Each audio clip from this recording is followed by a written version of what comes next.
पश्चिमी सिंहभूम जिले के जगन्नाथपुर में विगत 30 सितंबर को लॉ एस्क लादे ट्रेलर को लूटने एवं उसके सहचालक की हत्या करने के मामले में अंतर्राज्यीय आपराधिक गिरोह का हाथ है। इस मामले में बिहार के बेगूसराय और पश्चिमी बंगाल के पुरुलिया के रहने वाले 2 लोगों को पुलिस ने गिरफ्तार किया है। जिले के एसपी अजय लिंडा ने मामले का खुलासा करते हुए बताया कि ये लोग एक अंतर्राज्यीय गिरोह से ताल्लुक रखते हैं और चोरी के लॉ एस्क को खपाने का काम भी करते हैं। 30 सितंबर को हुए घटना में अपराधियों ने एक मारुति अल्टो कार के जरिए ट्रेलर पर हमला किया था और उसके सहचालक की हत्या कर दी थी। साथ ही ड्राइवर को मारकर बुरी तरह घायल कर दिया था। पुलिस ने अपराध के लिए प्रयोग की गई मारुति कार को भी बरामद कर लिया है। एसपी अजय लिंडा ने बताया कि इस मामले में कुछ सफेद पोस्ट लोगों के भी संलिप्त होने की बात सामने आई है और गहन छानबीन के बाद उनकी भी गिरफ्तारी की जाएगी। नागपुर थाना क्षेत्र में 30 सितंबर को एक टेलर ट्रक जो लॉ एस्क से भरा हुआ था उसकी लूट हुई थी। उसमें जो अपराध कर्मियों ने उसके ट्रेलर का ड्राइवर और उसके खलासी के साथ में मारपीट किया था और उसमें लूट के भाग गए थे। तो उस कांड का उद्भेदन हुआ है और उस कांड में एक मुख्य आरोपी जो है उसकी गिरफ्तारी हुई है। और जो घायल ड्राइवर था उसने अपने फर्द बयान में बताया था कि वो लोग जब जा रहे थे तो उसके पीछे एक अल्टो अल्टो थी और उसमें कुछ लोग थे, वही लोग उनका पीछा किए थे और उन्होंने लूटपाट किया था। तो उसी तथ्य के आलोक में हम लोगों ने बहुत सारे सीसीटीवी फुटेज को खंगाला था। तो उसमें पता चला था कि इनकी गाड़ी और उसके साथ एक अल्टो साथ साथ चल रही है। उस अल्टो का फिर हम लोगों ने पता किया उसका मालिक का, और वो पता चला कि वो बेगूसराय का रहने वाला है। और ये भी पता चला कि बेगूसराय में अभी रहता नहीं है, वो बाड़बिल में उड़ीसा में केवंझर में रहता है। तो उसके लिए फिर 2 टीम बनाई गई थी, एसडीपीओ पीरूबुरु और एसडीपीओ जगन्नाथपुर के नेतृत्व में, और दोनों टीमों ने कार्रवाई शुरू की। उसमें कल हम लोग वो अल्टो के साथ में प्रदीप कुमार राय उसका गिरफ्तारी सुनिश्चित किया। उसके बाद उसने अपने कन्फेशन में ये बताया है कि उस दिन जो लूट की घटना हुई थी उसमें से 3 लोग थे, ये खुद था और 2 इसके दोस्त थे। फिर इन्होंने ये भी बताया कि उसको लेके हम लोग कांड्रा के टाल में कुछ पूरी नहीं 4.5 टन जो है हम लोग बेच दिए थे एक टाल में। तो उसके निशानदेही पे हम लोग ने दीपक टाल है वहाँ पे, उसको भी हम लोग ने रेड किया था और वहाँ पे यथार्थ तो वहाँ वो मिला, वो जितना वो टन कह रहे थे वो उसको हम लोग ने सीज कर लिया है और वहाँ जो मैनेजर है उसकी गिरफ्तारी हुई है। इसके द्वारा और भी अपने कन्फेशन में बताया है कि कुछ और भी सफ़ेदपोश लोग हैं जो इस तरह से चोरी का माल खपाते हैं या उसको रिसीव करते हैं, तो उनका भी हम लोग अभी सत्यापन करेंगे, उस पर कार्रवाई करेंगे। तो क्या ये अंतर्राज्यीय गिरोह? ये एक अंतर्राज्यीय गिरोह है। ये जो लुटेरे हैं ये बेसिकली बिहार के रहने वाले हैं, बहुत दिनों से बड़बिल में रहते हैं, इनका लिंक कहीं कांड्रा में भी है। तो ये अभी और भी अनुसंधान में कुछ और तथ्य आएंगे। चूँकि उसी दिन हम लोगों ने जो लूटा गया ट्रेलर था वो तो उसी दिन हम लोग रिकवर कर लिए थे और उसके बाद इसका अल्टो जो है वो भी रिकवर कर लिया गया है। अभी ये 3 आदमी का बता रहा है, लेकिन अनुसंधान में हम लोग देखेंगे उसमें और कौन लोग हैं जो ऐसा कर रहे हैं, तो उन पर भी हम लोग कार्रवाई करेंगे। दुर्गा पूजा त्योहार में शांति व्यवस्था बनाए रखने और कोविड-19 का पालन करने को लेकर शांति समिति की बैठक सदर थाना परिसर में सदर अनुमंडल पुलिस पदाधिकारी दिलीप खलको की अध्यक्षता में हुई। शांति समिति की बैठक में पुलिस प्रशासन की ओर से सरकार की गाइडलाइन के अनुसार सादे समारोह के रूप में दुर्गा पूजा का त्योहार मनाने की अपील की गई।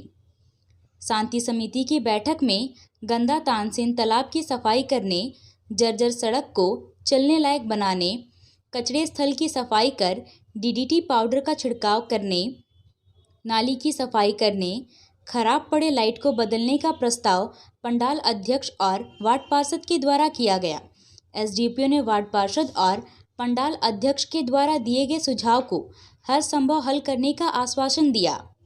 एसडीपीओ ने कहा कि सभी पूजा पंडाल में 5 फीट की मूर्ति लगाने, तोरण द्वार का निर्माण नहीं करने, कोविड-19 का पालन करने, डीजे का इस्तेमाल नहीं करने, सभी पूजा पंडालों में फर्स्ट एड किट और कोरोना किट की व्यवस्था करने का निर्देश दिया गया। एसडीपीओ ने कहा कि पूजा पंडालों में भीड़ नहीं लगे, इसका ध्यान रखना है। 18 वर्ष से कम उम्र के बच्चों को पूजा पंडाल में प्रवेश से वर्जित करने, सभी पूजा पंडालों में वॉलंटियर की व्यवस्था रखने, मूर्ति का विसर्जन संध्या 5 बजे से 6 बजे के बीच करने का निर्देश दिया गया।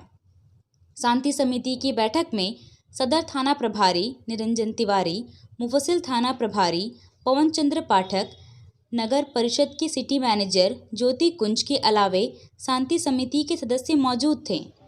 आज शांति समिति की बैठक में जो भी सरकार की गाइडलाइन है पूजा को लेके, दुर्गा पूजा को लेके, उसी को विस्तार से बताया गया है और उसमें गाइडलाइन दिया गया है सरकार के द्वारा। उसी का अक्षरशः अनुपालन करने के लिए सभी पूजा समिति के मेंबर्स और जो हमारे शांति समिति के जो सदस्यगण हैं उनको बताया गया है। क्या विशेष निर्देश दिए गए हैं सर इस जिले को लेकर? हाँ, इस बार जैसे सरकार का गाइडलाइन है कि जैसे मूर्ति 5 फीट बनाना है, सामाजिक दूरी करना है, मास्क लगा के अनिवार्य जाना है, 18 साल से कम लोग को एंट्री नहीं देना है और जो भी मेला लगता है पूजा के दौरान वो नहीं लगेंगे।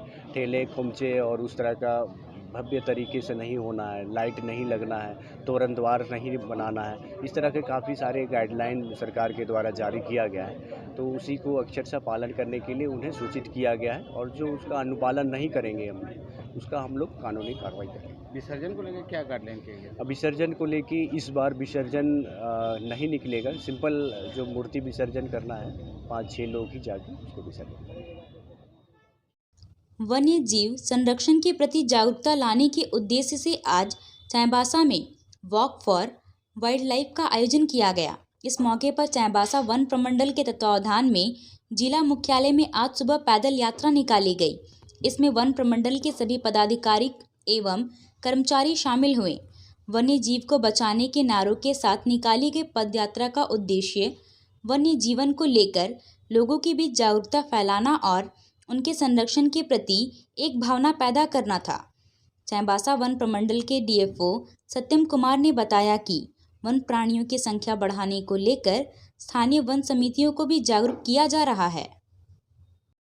चाईबासा वन प्रमंडल के द्वारा हर वर्ष की तरह इस बार भी वन्य प्राणी सप्ताह का बृहद पैमाने पर आयोजन किया गया है और इसका मुख्य उद्देश्य है आम जनों को वन्य प्राणी सुरक्षा के लिए जागरूक करना, सहभागी बनाना है।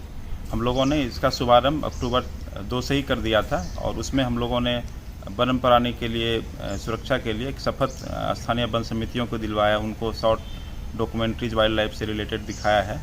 उसी कड़ी में आज हम लोगों ने एक वॉक फॉर वाइल्ड लाइफ भी मनाया है और आगे हम लोग वन समितियों के बीच फुटबॉल मैच का आयोजन कर रहे हैं, स्कूली बच्चों के बीच एसे राइटिंग पेंटिंग डिबेट का आयोजन कर रहे हैं और मुख्य उद्देश्य हम लोगों का ये है कि हम लोग वन्य प्राणी को झारखंड में किस तरह से वन्य प्राणी जो है यहाँ पे उसका पॉपुलेशन बढ़े ताकि झारखंड जो है एक आने वाले समय में झारखंड का और उसमें भी खास करके पश्चिम सिंहभूम यहाँ पे टूरिज़्म का बहुत ज़्यादा संभावना है, एक टूरिस्ट हब के रूप में हो और यहाँ पे वन्य प्राणी का प्रचुरता हो जाए ताकि लोग आएँ और वन्य प्राणी भी उनको दिखे, यही हमारा प्रयास हो। उत्तर प्रदेश के लखीमपुर खीरी में पीड़ित किसानों से मिलने जा रही प्रियंका गांधी की गिरफ्तारी और धक्का मुक्की के विरोध में चाईबासा में कांग्रेस पार्टी की ओर से योगी सरकार के खिलाफ नारेबाजी की गई और पुतला दहन किया गया। कांग्रेस के कार्यकारी जिला अध्यक्ष रंजन बोईपाई ने किसानों को कार से कुचलने के पूरे मामले की न्यायिक जांच की मांग की। उन्होंने कहा कि केंद्रीय राज्य मंत्री अजय मिश्रा द्वारा पहले आंदोलनरत किसानों को धमकी दी गई थी और अब उसे अंजाम दिया गया है। इस मामले की न्यायिक जांच होनी चाहिए। जब योगी डरता है पुलिस को आगे करता है, जब योगी डरता है पुलिस को आगे करता है, जब योगी डरता है पुलिस को आगे करता है। असंगठित क्षेत्र के मजदूरों को ई श्रम पोर्टल पर निबंधन कराने और लोगों में जागरूकता लाने के लिए पश्चिमी सिंहभूम के उपायुक्त अनन्य मित्तल ने समाहर नाले परिसर से ई श्रम जागरूकता रथ को हरी झंडी दिखाकर रवाना किया। रथ को रवाना करने के मौके पर एडीसी एजाज अनवर, श्रम अधीक्षक अविनाश ठाकुर मौजूद थे। जागरूकता रथ पूरे जिले में गांव, मोहल्ला, चौक चौराहों, हाट बाजार, रेलवे स्टेशन, बस स्टैंड सहित अन्य क्षेत्रों में जाकर असंगठित क्षेत्र के मजदूरों को ई श्रम निबंधन कराने के लिए जागरूक करेगा। जिले में 3,95,000 असंगठित मजदूरों को ई श्रम पोर्टल पर निबंधन का लक्ष्य निर्धारित किया गया है। ई श्रम जागरूकता रथ के माध्यम से लोगों को श्रमिक मित्र के कार्य, श्रमिक मित्र बनाने के लिए योग्यता और श्रमिक मित्र की योग्यता के बारे में बताया जाएगा। इसके लिए योग्यता प्राप्त आवेदनों को प्रखंड स्तर पर आवेदन आमंत्रित करके एक चयन समिति के माध्यम से श्रमिक मित्र का चयन किया जाएगा। चयन समिति के अध्यक्ष अंचलाधिकारी होंगे, जबकि समिति के सदस्य बाल विकास परियोजना पदाधिकारी, मुख्य कार्यपालक पदाधिकारी के द्वारा मनोनीत एक प्रतिनिधि होंगे।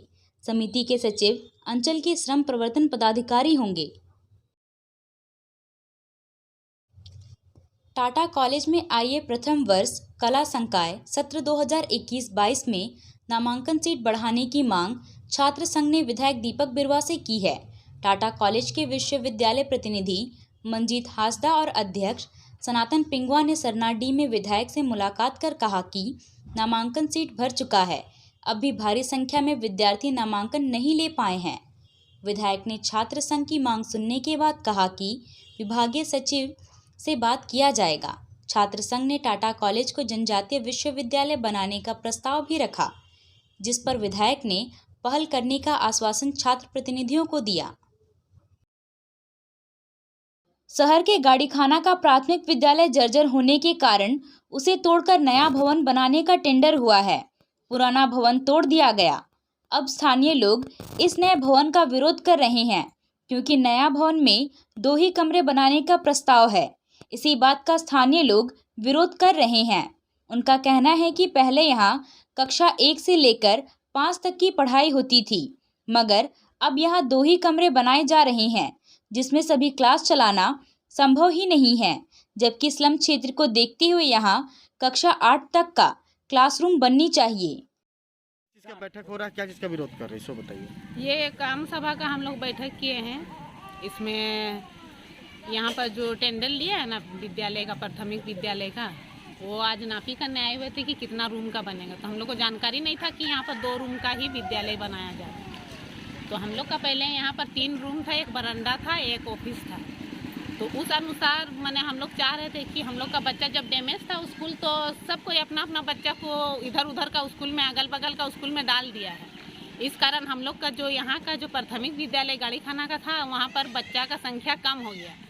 अब मैंने विभाग तरफ से क्या अनुसार मैंने क्या जानकारी मिल के वैसा किया है कि मैंने कम बच्चा है इसीलिए 2 रूम का मैंने दिया जा रहा बोल के हम तो सुने कि कम बच्चा है इसीलिए 2 रूम का दिया जा रहा है।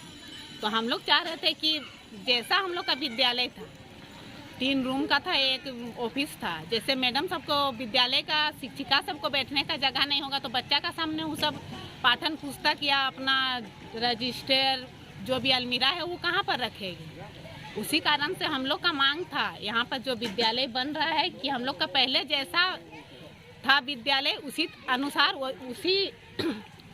उसी नक्शा के अनुसार बनाया जाए।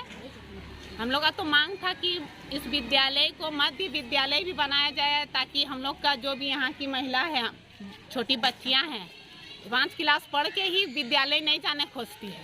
5 क्लास का शिक्षा पूर्ण करके वो सब अपना मैंने घर काम में ही सीमित हो जाती है। दूर तो ज़्यादा नहीं है, लेकिन वो सब मैंने जाने का इच्छा ही नहीं जता पाती है। तो हम लोग का मांग था कि यहाँ पर मैंने मध्य विद्यालय बनाया जाए, ताकि कम से कम यहाँ की जो छोटी बच्चियाँ हैं कम से कम 8 क्लास तक भी पढ़ सके, ताकि अपना कुछ गुजारा कर सके, सिलाई उलाई करके अपना भरण पोषण कर सके।